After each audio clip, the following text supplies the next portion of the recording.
ಒಂದು ವಿಡಿಯೋ ನೋಡ್ತೀವಿ ನಾವು. ವಿಜಯ ರಂಗರಾಜ್ ಅವರು ವಿಷ್ಣು ಸರ್ ಬಗ್ಗೆ ಮಾತಾಡಿದ್ದು ಅದು ಬಹಳ ಕೇವಲವಾಗಿ ಮಾತಾಡಿರೋದು.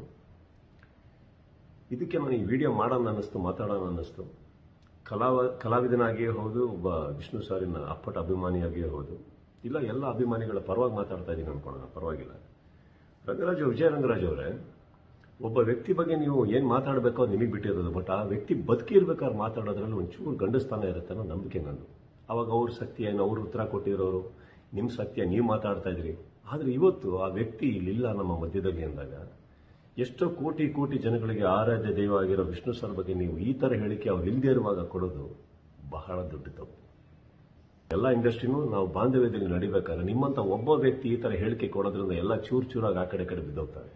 ಕನ್ನಡ ಚಿತ್ರರಂಗದಿಂದ ಇನ್ನೊಂದು ಹೇಳಬೇಕು ಅಂತಂದ್ರೆ, ನಾವು ಬೇರೆ ಇಂಡಸ್ಟ್ರಿ ಅಂತ ಅನ್ಕೊಂಡೇ ಇಲ್ಲ. ಎಲ್ಲ ಹಿರಿಯರಿಗೂ ನಾವು ಗೌರವ ಕೊಡೋ ಟೈಮಲ್ಲಿ, ನಿಮ್ಮ ಇಂಡಸ್ಟ್ರಿಯಲ್ಲೂ ನಾವು ಎಲ್ಲರಿಗೂ ಗೌರವ ಕೊಟ್ಟು ಪ್ರೀತಿ ಕೊಡೋ ಟೈಮಲ್ಲಿ ನೀವು ನಮ್ಮ ಒಬ್ಬರ ಹಿರಿಯ ಕಲಾವಿದರಿಗೆ ಈ ಥರ ಅವಮಾನವಾಗಿ ಮಾತಾಡೋದು, ನನ್ನ ಪ್ರಕಾರ ನಿಮ್ಮ ಇಂಡಸ್ಟ್ರಿಯಲ್ಲೇ ಯಾರು ಇದನ್ನ ಒಪ್ಪಲ್ಲ.